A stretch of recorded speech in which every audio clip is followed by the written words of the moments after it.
हरियाणा के मुख्यमंत्री नायब सिंह सैनी मुख्यमंत्री बनने के बाद पहली बार पलवल पहुंचे, जहां उन्होंने होडल विधानसभा क्षेत्र के गांव औरंगाबाद में विजय संकल्प रैली को संबोधित किया। इस दौरान उनके साथ भाजपा के फरीदाबाद लोकसभा के प्रत्याशी कृष्णपाल गुर्जर, कैबिनेट मंत्री मूलचंद शर्मा, जिलाध्यक्ष चरण सिंह तेवतिया और जिले के तीनों विधायक जगदीश नायर, दीपक मंगला, प्रवीण डागर, भारतीय जनता युवा मोर्चा के राष्ट्रीय सचिव गौरव गौतम मौजूद रहे। नायब सैनी ने रैली को संबोधित करते हुए कांग्रेस पर कटाक्ष करते हुए कहा कि कांग्रेस ने वर्षों तक देश पर राज किया है।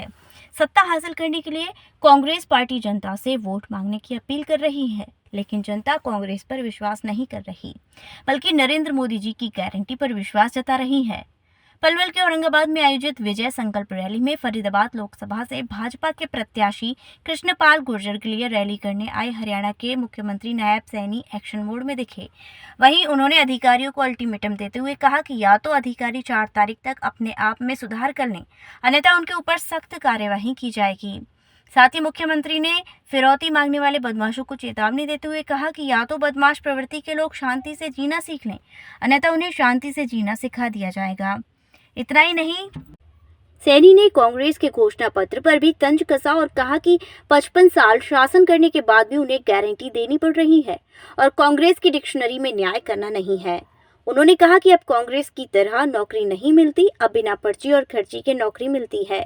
उन्होंने कहा कि प्रधानमंत्री नरेंद्र मोदी ने प्रधानमंत्री उज्ज्वला योजना के तहत गरीब महिलाओं को मुफ्त में गैस कनेक्शन देकर चूल्हे के धुएं से निजात दिलाने का कार्य किया।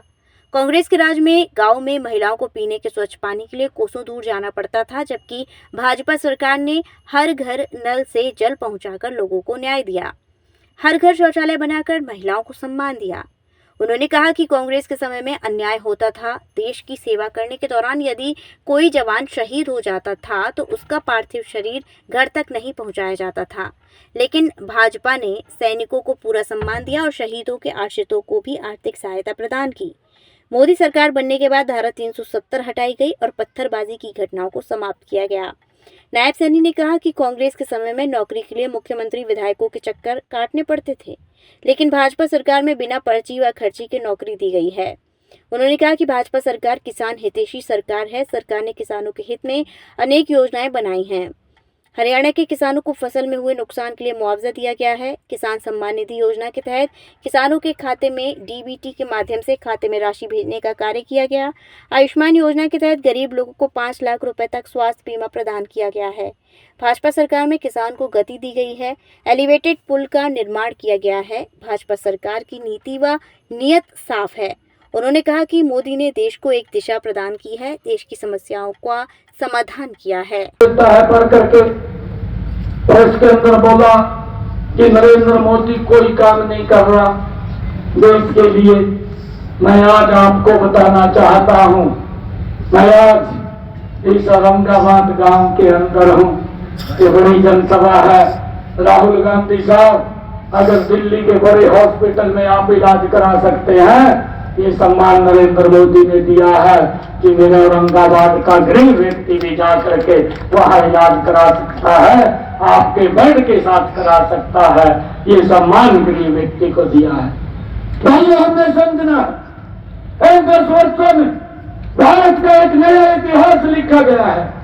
अगर हम यहाँ की बात करें, चाहे ये 4 लाइनिंग रोड्स की बात हो, मैं जब आता था 2014 से पहले, अरे पलवल के अंदर ही 3-3 घंटे लग जाते थे, 4-4 घंटे लग जाते थे। इन्हीं 10 वर्षों के अंदर रेलवे एलिवेटेड, भाइयों ये यहाँ एलिवेटेड रोड बनाने का काम इन्हीं 10 वर्षों के अंदर हुआ है। जनरल पोर्ट को जोड़ने का काम एलिवेटेड रोड के साथ ये हमारी सरकार ही कर रही है। भाइयों, इन्हीं 10 वर्षों के अंदर हुआ है। और भाइयों, मैं आपको बताना चाहता हूँ कि भारतीय जनता पार्टी की जो नीति है, भाइयों, वो स्पष्ट है। भारतीय जनता पार्टी की नीति भी स्पष्ट है और हमारे नेता का नियत भी साफ है। हमारे नेता की नियत भी सही है और इस देश का नेतृत्व भी आज सही हाथों के अंदर है। अगर हम दूसरी तरफ देखें, ना तो उनकी नियत ठीक है, ना उनकी नीति ठीक है, उनके नेतृत्व का तो आज तक पता ही नहीं चल रहा कि उनका नेतृत्व कहाँ है भाई। जिसने भाइयों इस देश को एक नई दिशा दी है, देश की समस्याओं का समाधान किया है। आइए मिलकर के यहाँ से बड़े मेंडेट के साथ कमल का फूल खिला करके कृष्ण पाल जी को जो 400 पार का नारा दिया है उसके अंदर शामिल करने का काम करें। भाइयों, मैं आप लोगों को विश्वास दिलाता हूं कि आज मैं पहली बार मुख्य सेवक के रूप में आज आप सबके बीच में आया और आप लोगों को एक विश्वास दिलाता हूं कि कभी भी आप लोग आकर के मिल सकते हैं, बात कर सकते हैं। एक एक बात सुनना ये मेरा दायित्व है और उस समस्या का समाधान करना ये अधिकारियों का दायित्व है।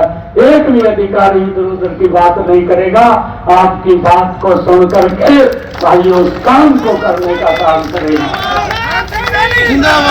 इस बात को सुनिश्चित करेंगे, इस बात को सुनिश्चित करेंगे भाई। हमने कहा है उनको कि 4 तारीख तक आप सुधार कर दीजिए, नहीं तो बाद में हम सुधार कर देंगे। हमने कहा है कि अगर कहीं आपको कमी लगती है, मनोहर लाल जी ने बहुत ही मजबूती से काम किया है। ऐसी ऐसी योजना बना करके हरियाणा प्रदेश को लंबे समय तक लाभ मिलने वाला है। अगर उसमें कहीं कोई दिक्कत परेशानी है तो उसको 4 तारीख तक दुरुस्त कर दीजिए, नहीं तो 4 तारीख के बाद आकर के हम दुरुस्त कर देंगे, क्योंकि कोई रोक टैक्स लगा हुआ। हम इसलिए नहीं बोल रहे हैं। आप सबका मैं धन्यवाद भी करता हूं। हमने ये भी बात कही है कि भाई जो गुंडागर्दी कर रहे हैं उन लोगों से भी आग्रह है कि जो फोन के ऊपर लोगों को धमकी देते हैं वो अपने में सुधार कर लें, नहीं तो ये सुधार भी हम ही करेंगे और कोई नहीं करेगा। मैं आज इस मंच से ये बात कह रहा हूं।